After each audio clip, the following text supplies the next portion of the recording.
नमस्कार, माझ्या चॅनेलमध्ये आपलं स्वागत आहे। आज मी आपल्याला घरामध्ये सकारात्मक ऊर्जा येण्यासाठी कोणकोणते उपाय करायचे ते शेअर करणार आहे। आमचं घर सुद्धा आम्ही वास्तुशास्त्राप्रमाणे सेट केलेलं आहे। माझे मिस्टरच वास्तुशास्त्र आणि ज्योतिषशास्त्रज्ञ आहेत, त्यामुळे घरातील प्रत्येक वस्तू वास्तुशास्त्राप्रमाणे कोणत्या दिशेला आणि कशी ठेवावी याची थोडीशी माहिती मी या व्हिडिओमधून तुम्हाला देण्याचा प्रयत्न करणार आहे।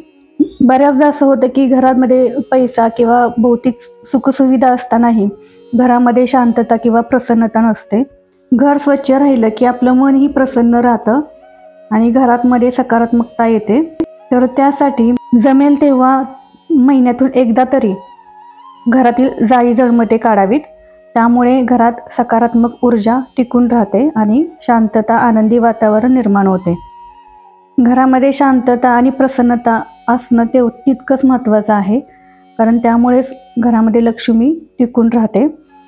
घर स्वच्छ राहिल्याने घरातल्यांचे आरोग्यसुद्धा चांगले राहते। घरातील फरशी पुसताना त्या पाण्यामध्ये खडे मीठ टाकून मग फरशी पुसून घ्यायची आहे।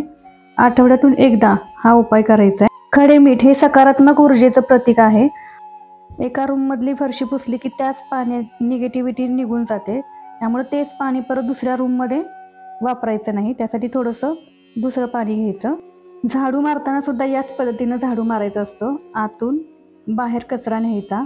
कचरा म्हणजे घरातील अलक्ष्मी असते, म्हणून ती बाहेरून आत नाही तर आतून बाहेर झाडत जायचे। घरामध्ये जे आपण शोपीस ठेवलेले असतात किंवा वास्तुशास्त्रानुसार काही वस्तू ठेवलेल्या असतात त्या सुद्धा धुवून पुसून घ्यायच्या आहेत, किमान आठवड्यातून एकदा तरी। पण घरामध्ये धूळ साठून राहिली तर नकारात्मकता येते, म्हणून वरचेवर ते पुसून घ्यायचे। घराचा उंबरा हा सुद्धा लाकडी असावा आणि तो सुद्धा रोज पुसून घ्यावा। घरातील सगळ्या रूम पुसून झाल्यानंतर मग शेवटी पोर्च पुसायचा आहे, त्यासाठी सुद्धा वेगळं पाणी घ्यायचं आहे।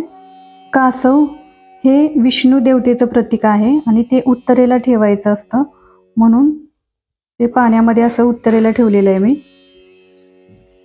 उत्तर दिशा ही कुबेराची दिशा समजली जाते। वास्तुशास्त्रानुसार या दिशेला पाणी आणि मनी प्लांट ठेवावा। देवपूजा झाल्यानंतर कासवाची सुद्धा पूजा करायची। उत्तर दिशा ही धन देणारी दिशा असते, म्हणून ही दिशा नेहमी हलकी, स्वच्छ, नीटनेटकी ठेवावी। मनी प्लांट किंवा बांबू प्लांट पाण्यामध्ये लावावा, मातीमध्ये लावायचा नाही या दिशेला लावणार असाल तर। कुबेर देवता ही उत्तर दिशेचे रक्षण करणारी म्हणजेच लक्ष्मीचं रक्षण करणारी देवता मानली जाते। त्यांना यक्षांचा राजाही असंही म्हणतात, म्हणून त्यांची पूजा देवाऱ्यामध्ये करायची नसते। तिजोरीत किंवा उत्तर दिशेला त्यांची स्थापना करायची। फक्त दिवाळीला ते तिजोरीतून बाहेर काढून त्यांची पूजा करून परत ते तिजोरीमध्ये ठेवायचं असतं। तसंच गजांत लक्ष्मी हे सुद्धा देवी लक्ष्मीचं रूप आहे। शक्ती आणि प्रतिष्ठा, समृद्धीचं प्रतीक मानलं जातं।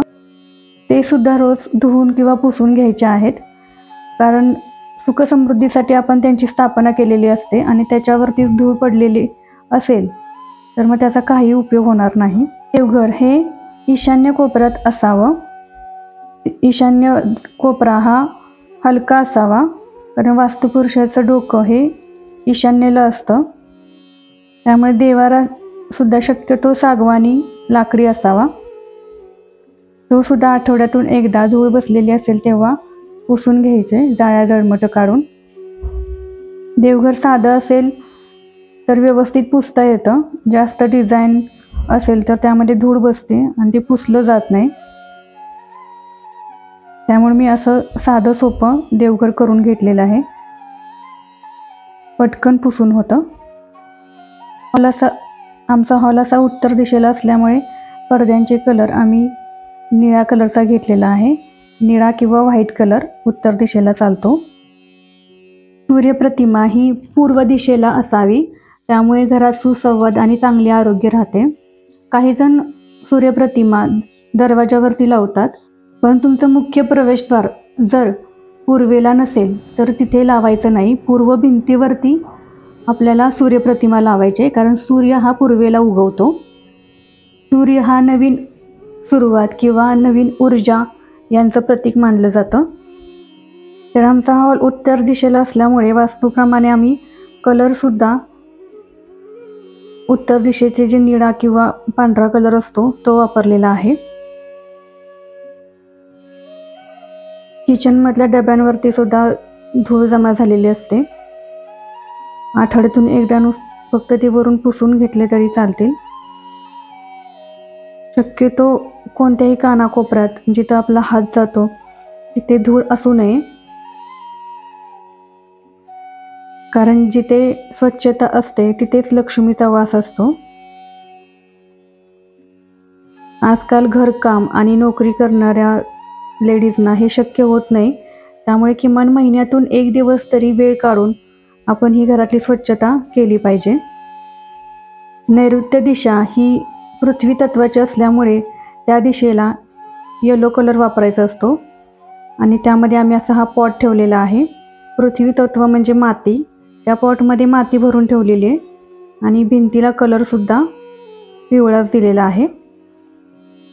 असे शोपीस जे ठेवलेले असतात ते वरचेवर पुसून घ्यायचे आहेत आपल्याला. पृथ्वी तत्व म्हणून पृथ्वी गोल ठेवलेला आहे. वास्तुशास्त्रानुसार घरातील परफ्यूम जे आपण वापरतो ते शक्यतो आग्नेय दिशेला ठेवता येत असतील तर त्या दिशेला ठेवावे. म्हणून आम्ही बाल्कनीत, आग्नेय दिशेला आमची बाल्कनी असल्यामुळे आम्ही तिथे परफ्यूम ठेवलेले आहेत. प्रत्येक घराची रचना, दिशा किंवा फर्निचर हे वेगवेगळं असू शकतं, त्यामुळे प्रत्येक गोष्ट करणं शक्य नाही. त्यामुळे करता येईल तेवढे उपाय आपण करायचे आहेत. आग्नेय दिशा ही सेविंगची दिशा मानली जाते, त्यामुळे इकडे सुद्धा स्वच्छता असणं गरजेचं आहे. शक्यतो लाल आणि हिरवा कलर इकडे वापरायचा. बाथरूम आणि टॉयलेट राहू ग्रहाच्या प्रभावाखाली येते, त्यामुळे त्यामध्ये नकारात्मकता कमी करण्यासाठी आणि राहू ग्रहाला प्रसन्न ठेवण्यासाठी टॉयलेट बाथरूम नेहमी स्वच्छ असावं. नकारात्मकता दूर करण्यासाठी त्यामध्ये सुद्धा छोट्याशा भरणीत किंवा काचेच्या भांड्यात खडे मीठ ठेवायचं आहे आणि ते आठवड्याने किंवा खडे मिठाला पाणी सुटलं की ते टाकून देऊन नंतर दुसरं मीठ भरून ठेवायचं आहे. आठवड्यातून एकदा हा उपाय आपल्याला करायचा आहे. पहिलं मीठ आहे ते टॉयलेटमध्ये किंवा आपण बाहेर डस्टबिनमध्ये टाकू शकतो आणि गरज नसताना दरवाजे उघडे ठेवायचे नाही, ते नेहमी बंद असावेत. चप्पल, शूज हे शनी ग्रहाच्या प्रभावाखाली येतात. शूरॅगमध्ये सुद्धा असं खडे मीठ ठेवायचं आहे आणि ते आठवड्याने बदलायचं आहे.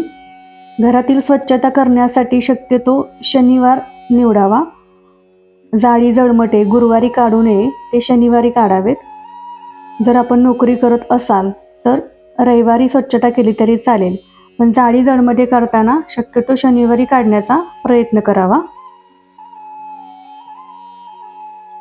घराचं मुख्य प्रवेशद्वार हे नेहमी स्वच्छ, नीटनेटकं आणि सुशोभित करून ठेवायचं आहे, कारण लक्ष्मीचं आगमन हे मुख्य प्रवेशद्वारातून होत असते. त्यामुळे इथे सुद्धा जाळी जळमट किंवा धूळ साठवून द्यायची नाही. चप्पल शक्यतो घराच्या समोर ठेवू नये आणि जर तशी जागा नसेल तर आपण ते बंद कपाटात ठेवू शकतो. पाय पुसणीसुद्धा वरचेवर स्वच्छ ठेवायचे आहे. फरशी पुसताना जसं आपण खडे मीठ टाकून त्या पाण्याने फरशी पुसून घेतली, तसेच घरातील वस्तू, मुख्य प्रवेशद्वार किंवा इतर फर्निचर पुसताना सुद्धा मिठाच्या पाण्याचाच वापर करायचा आहे. सकाळी आणि तिन्ही सांजेच्या वेळेला घरामध्ये देवाचा मंत्र कमी आवाजात लावून ठेवायचा आहे, त्यामुळे मानसिक शांतता आणि आध्यात्मिक लाभ होतो. मुख्य प्रवेशद्वारावर हळदीचं स्वस्तिक काढायचं आहे. तसेच उंबरा रोजच्या रोज पुसून त्याची पूजा करायची आहे. मुख्य प्रवेशद्वारावरती असे शुभचिन्ह लावायचे आहेत. झाडंसुद्धा सकारात्मक ऊर्जा देतात, म्हणून घरामध्ये सुद्धा इंडोर प्लांट, स्नेक प्लांट, मनी प्लांट किंवा बांबू प्लांट असं प्रत्येक रूममध्ये लावावं. घरातील केरकचरा काढण्यासाठी किंवा जाळी जळमटे करण्यासाठी जो झाडू वापरतो तो झाडू आपटून स्वच्छ करायचा नाही, कारण ते लक्ष्मीचं प्रतीक आहे. आठवड्यातून एकदा धुवायचा आहे, मिठाच्याच पाण्याने धुवायचा. स्वच्छ वाळल्यानंतर तो नजरेस पडणार नाही अशा ठिकाणी झाडू ठेवायचा असतो. घराचा उंबरठा हा सागवानी किंवा उंबराच्या झाडाचा असावा, फक्त तो बाभळीच्या झाडाचा असू नये. आणि त्याखाली चांदीची तार किंवा चांदीची पट्टी टाकावी, कारण लक्ष्मी ही चांदीच्या पावलाने घरात येते. चांदी ही नकारात्मकता दूर करते. बाहेरून जी माणसं आपल्या घरात येतात ती कोणत्या उद्देशाने, चांगल्या की वाईट, हे आपल्याला माहीत नसते. त्यामुळे घरात येण्या जाणाऱ्यांच्यातील जो नकारात्मक प्रभाव आपल्या घरावर पडणार असतो तो लाकडी उंबरा आणि त्याखाली चांदीची पट्टी टाकल्यामुळे तो प्रभाव नाहीसा होतो. उंबरठ्याची रोज पूजा करायची आहे, त्यांना धूप दाखवायचा आहे आणि समोर रोज रांगोळी काढायची आहे. तिन्ही सांजेच्या वेळेला तुळशी समोर दिवा लावावा, धूप लावावा आणि लक्ष्मीचा आणि विष्णूचा मंत्र म्हणावा. आठवड्यातून एकदा तरी घरामध्ये कापूर जाळावा. घराच्या सर्व कानाकोपऱ्यातून घंटानाद आणि धूप दाखवावा. सकाळी देवाची पूजा झाल्यानंतर आणि संध्याकाळी तुळशीसमोर दिवा लावल्यानंतर. यामुळे घरात मंगलमय वातावरण निर्माण होते. दिवे लागणीच्या वेळेला दार उघडे असावे. अपशब्द बोलू नये, भांडण करू नये, घरात शांतता ठेवावी, देवाचे नामस्मरण करावे. आयुष्य सुंदर आहे आणि चांगल्या कर्माने आपल्याला अजून ते सुंदर बनवता येतं. घरात येणाऱ्या पैशामागे कुणाचा तळतळाट नसावा. कष्टाने मेहनत केल्याशिवाय लक्ष्मी प्राप्त होत नाही, पण इमानदारीने मिळवलेला पैसा आणि त्याला जर अध्यात्माची जोड असेल तर आपल्या घरात नक्कीच सुख, शांती आणि समृद्धी टिकून राहते. स्वच्छ व सुंदर घरात जसं आपल्याला राहायला आवडतं तसंच ते देवालाही राहायला आवडतं. म्हणून शक्य तेवढं घर नीटनेटकं ठेवण्याचा प्रयत्न करावा.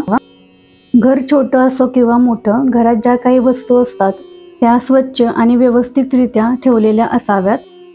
त्या अस्ताव्यस्त पडलेल्या नसाव्यात, त्यामुळे नकारात्मकता येते. चला तर मग आजपासूनच हे सोपे आणि छोटेसे उपाय करायला सुरुवात करा. आणि आजचा हा माझा व्हिडिओ आपल्याला कसा वाटला हे कमेंट करून नक्की सांगा. आपल्या मित्रमैत्रिणींना शेअर करा. अशाच वास्तू टिप्स मिळवण्यासाठी माझ्या चॅनेलला नवीन असाल तर सबस्क्राईब करा. यापुढील व्हिडिओमध्ये मी गजांतर लक्ष्मीची माहिती आणि लक्ष्मी प्राप्तीचे सोपे उपाय तुमच्यासोबत शेअर करणार आहे. आपल्याला धनसंपत्तीसह निरोगी आयुष्य लाभो हीच महादेव चरणी प्रार्थना.